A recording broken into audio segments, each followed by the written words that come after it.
నీకంటే ముందు నాకు చాలా పెళ్లి చూపులైనాయి మహా. అది నీకు కూడా తెలుసు. కానీ నన్ను చూసుకోవడానికి వచ్చిన దాంట్లో ఒక్కడు కూడా నన్ను అర్థం చేసుకునేటోడు లేడు, ఒక్క నువ్వు తప్ప. రైట్ నౌ నాకేమనిపిస్తుంది తెలుసా? చెప్పు. I'm living the most happiest life అనిపిస్తుంది. ఒకప్పుడులాగా ఇంట్లో ఇప్పుడు ఏం గొడవలు లేవు. అమ్మ మామయ్య ఇప్పుడు ఇంకా బాగా అర్థం చేసుకుంటున్నారు. అండ్ మన పెళ్లి చూపులు ఓకే అయినప్పటి నుండి ఇంట్లో పెళ్లి గురించి ఒక్క ముచ్చట కూడా లేదు. అసలు పెళ్లి అనే పంచాయతీయే లేదు. అది కాకుండా నా యాక్టింగ్ లైఫ్ని కూడా చాలా హ్యాపీగా లీడ్ చేస్తున్నా. ఇదంతా నీ వల్లే. థ్యాంక్స్ రాజీ.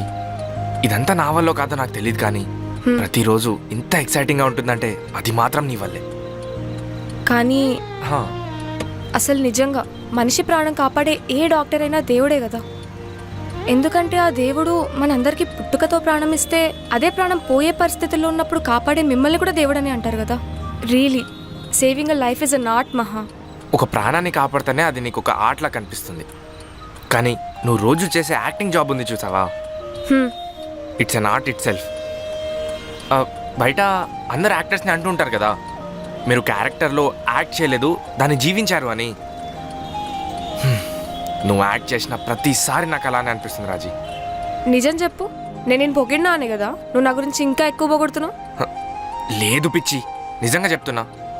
నీ రిహర్సల్స్ అన్ని దగ్గరుండి చూస్తాను కదా, అప్పుడు ఒక్కటే అనిపించింది తెలుసా? ఏమనిపించింది? నువ్వు ఎప్పటికైనా మంచి యాక్ట్రెస్ అవుతావు రాజీ. నిజంగానా? హాయ్ అండి. హాయ్. మీరు థియేటర్ ఆర్టిస్ట్ కదా? అవును. నేను రీసెంట్గా మీ ప్లే అవుట్ చూశాను, చాలా బాగా చేశారు. అసలు ఎక్స్పెక్ట్ చేయలేదు. అది కాకుండా మొన్న మీ వర్క్షాప్ కూడా ఒక సెషన్ అటెండ్ అయ్యాను. యూఆర్ రియల్లీ గ్రేట్ అండి. థ్యాంక్ యూ అండి. ఒక్క నిమిషం. సరే మహా, ఒక్కసారి అటు సైడ్ వస్తావా? 1 minute sir. Yeah okay.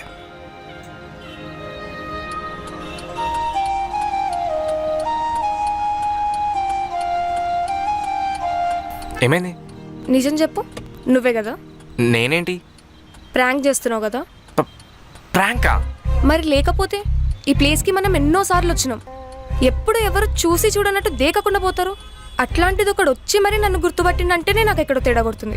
That నువ్వు నన్ను పెద్ద యాక్ట్రెస్ అవుతావు అన్నప్పుడే. రాజీ, నువ్వు చాలా ఓవర్గా థింక్ చేస్తున్నావు. పాపం అతను ఎవరో నిజంగా నీ దగ్గరకు వచ్చి నేను పొగుడుతున్నాడు, అదేమో నీకు అర్థం కావట్లేదు. సరే అర్థమైంది, ఇదంతా రియలే అంటావు. రియలే, ప్రాంక్ కాదంటావు. కానే కాదు. అతను మనల్ని చూస్తున్నాడు, వెళ్దాం పద. పద.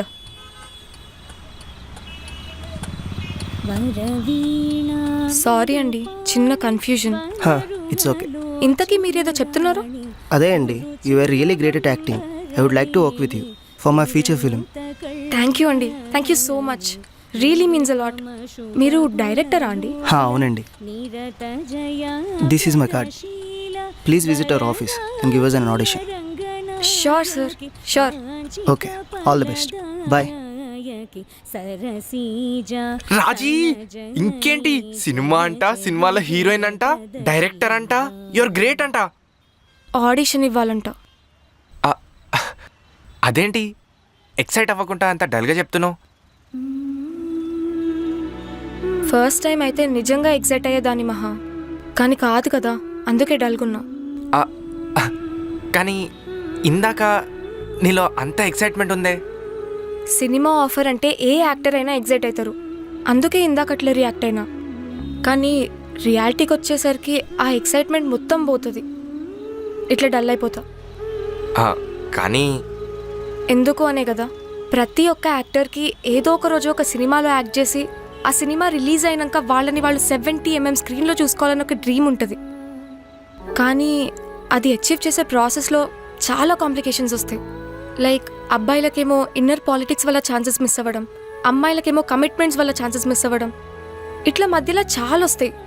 సరే, ఇవన్నీ పక్కన పడేసి ఏ లక్ ఫ్యాక్టర్తోనో, నమ్ముకున్న కష్టంతోనో, లేదా ఉన్న టాలెంట్ని షోకేస్ చేసి ఒక సినిమా తీస్తే ఆ సినిమా రిలీజ్ అవ్వడం అన్న ముచ్చట ఇంకో పెద్ద పంచాయతీ.